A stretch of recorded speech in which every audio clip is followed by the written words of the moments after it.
Será importante. Perdona, es verdad, no te dije al final el tema de los socios. Vamos a ver, es muy importante y también aprovecho para decir que, vamos a ver, es importante en el momento en que son socios. Tenemos dos tipos de socios: el socio que es colaborador, que no tiene ninguna afectación en su familia, nada que ver con la enfermedad, y el socio que tiene su enfermo. Lógicamente, el que no tiene nada que ver lo hace de una manera, con una conciencia solidaria distinta, porque es así. Si somos socios de algo que no sufrimos, pues es que el nivel de solidaridad es alto, ¿no? Tenemos que tener en cuenta que, además, quiero decirlo, nosotros tenemos el reconocimiento de interés público, con lo cual, bueno, pues cualquier donativo, los socios, el donativo que se da como socio, repercute en la declaración de la renta. Entonces, bueno, sí hemos notado que hemos tenido algunas ayudas importantes puntualmente en este último año de entidades privadas que sí que se han hecho socios con una cantidad determinada, o semestral o mensual incluso, para ayudar. Y luego están los socios, que son los que conformamos todos nosotros lo que es AFAL. Ahí sí que a veces te quedas un poco desencantada, porque hay personas que cuando terminan su etapa en la asociación físicamente, digamos, ¿no?, centro de día, pues dicen: no, ya me doy de baja, porque ahora ¿para qué? Eso realmente es un poco triste, ¿no? ¿Cómo que para qué? Pues tampoco tienes que tener no es una cantidad alta la que tenemos marcada, perdón, pero es que estoy un poco mal de la garganta. No es muy alta y sin embargo, primero, económicamente nos hace falta, indudablemente, pero como apoyo, como grupo, a la hora de ir a defender nuestros intereses, de plantear nuestras reivindicaciones, no es lo mismo ir con un número con 5 que con 50. Evidentemente, claro que hace falta ser socio. No podemos tener ese punto tan egoísta de decir: bueno, pues solamente me acerco a los sitios cuando necesito algo. Piensa que, bueno, que además la asociación también es mucho más abierta y tiene también opciones para cuando el enfermo no está en el centro de día, sino cuando está, bueno, pues en domicilio.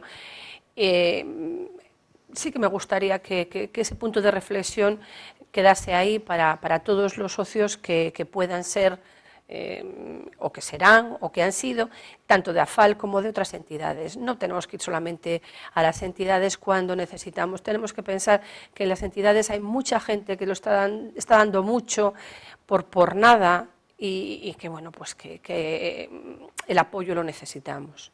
Bueno, hablamos de cifras ahora. Aproximadamente, ¿qué número de afectados existen en la comarca de Ferrol, ¿no?, por el Alzheimer?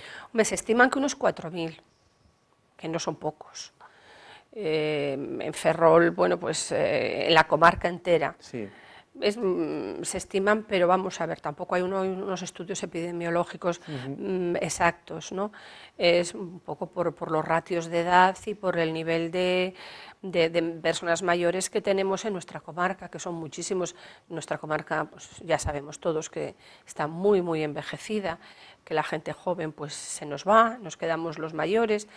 Y entonces, pues claro, tenemos un número muy importante de personas con demencia. No siempre con el diagnóstico, no siempre con la etiqueta. No solo es Alzheimer, son demencias tipo Alzheimer. Hay varias demencias que cursan de una manera muy similar. Bueno, al hablar de, por ejemplo, las causas de esta enfermedad, ¿es la edad un principal factor o digamos que hay otros motivos de la aparición del Alzheimer? Vamos a ver, desde la información que yo tengo y bueno, y procuramos estar informados, el factor más importante, fundamental y que nadie discute es la edad. Sí, bien es cierto que hay personas jóvenes que también lo padecen. Hablo jóvenes, pues de 60, de 50, menos, pero también se dan casos. También es cierto que en sanidad 2 y 2 no son 4, no hay un caso igual al otro, pero el índice de afectación es importante. Es importante cuando a partir de los 65 años, va subiendo a partir de los 70, en los 80, 85 es mayor. Eso es desde luego es el factor con más riesgo, la edad. Bueno, hablabas antes también de que el Alzheimer pues afecta no solamente a las personas propiamente pues afectadas por la enfermedad, sino también a los familiares, al entorno, ¿no? En ese caso, al hablar de el comportamiento que debe tener el entorno, los familiares, ¿cuál debe ser, ¿no? Cuando tienes a alguien cerca con el que convives bueno, y tiene el Alzheimer, ¿no? O sea, lo primero tiene que ser asumir la enfermedad, asumir que esa persona tiene una enfermedad que es invalidante y que es terriblemente invalidante, que va a perder su personalidad y va a terminar siendo total y absolutamente dependiente. Esto es muy duro. Dicho así, parece que es algo rápido. Es durísimo el pensar que, pues yo qué sé, tu padre, una persona que con unos conocimientos, con unos hobbies, con una vida, Sí. lo vaya perdiendo, con unos recuerdos, que llegue a no reconocerte como hija. Eso es durísimo. Pero hay que buscar ayuda para poder asumir eso lo antes posible, porque va a redundar en beneficio del enfermo y en el propio. Siempre hay un cuidador principal.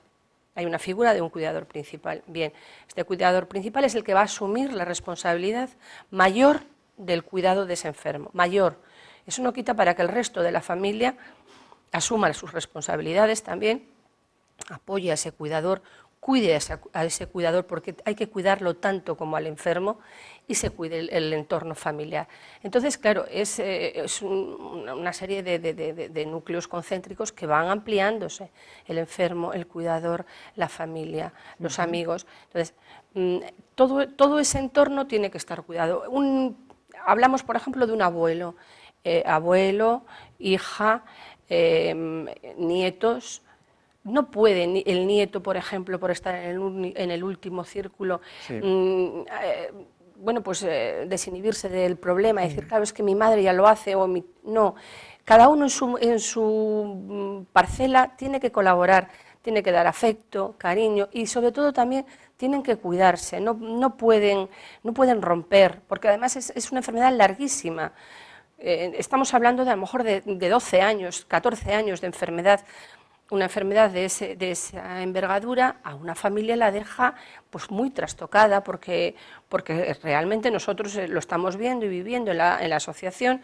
De hecho, tenemos grupos de apoyo y terapias individuales, de pareja y demás, porque estamos viendo los problemas que surgen a nivel de pareja, a nivel de relación de padres con hijos, porque claro, es que te cogen en una etapa en la que unos padres tendrían que estar pendientes de ciertos aspectos de la vida de los hijos.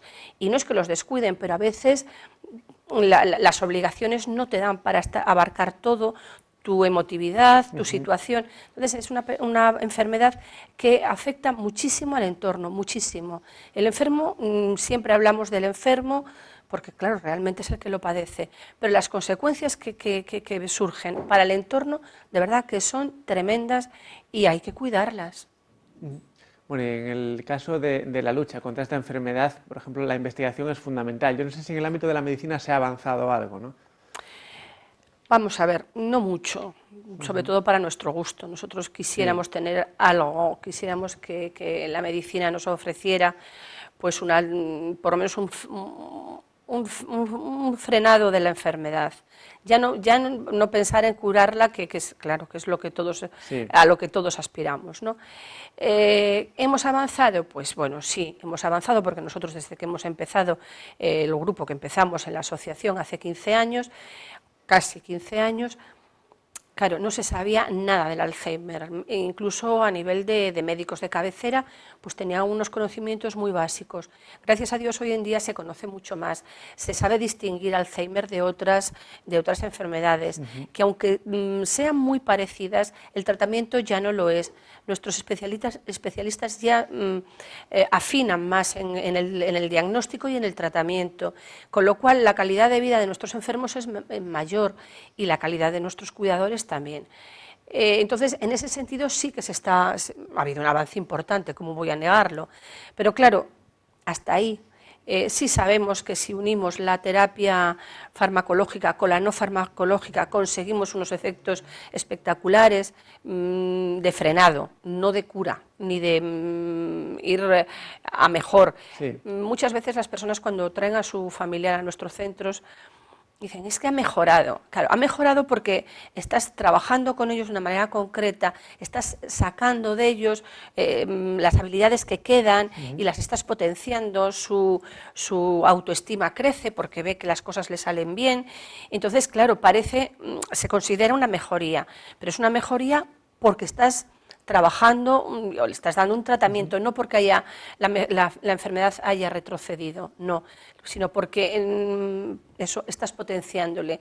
Si un enfermo está en casa y se quiere atar los zapatos y no es capaz, pues se frustra, porque él es consciente de alguna manera o en algún momento de que eso antes lo hacía y ahora no lo hace. ¿Qué pasa? En nuestros centros les das tareas y actividades que sean capaces de hacer, con lo cual, claro, la autoestima crece, el paciente se encuentra mucho mejor, más relajado, menos nervioso, comparte más, entonces hay una mejoría en el entorno y en el enfermo, claro. Por una mejoría por la que trabaja AFAL y para la que, por ejemplo, pues destinará esta recaudación que se quiere realizar en esta gala benéfica, que recordamos será este viernes a partir de las 9 de la noche en el Pazo de la Cultura de Narón, con estos monologuistas de prestigio que antes comentábamos. Pues Milagros Prieto, presidenta de AFAL, muchas gracias por haber vuelto esta tarde a Espacio Abierto. Muchas gracias a vosotros, encantada. Ha sido un placer. Y a ustedes también, muchas gracias por haber estado ahí. Nosotros nos vemos en el próximo programa, aquí con otro invitado de actualidad. Hasta luego.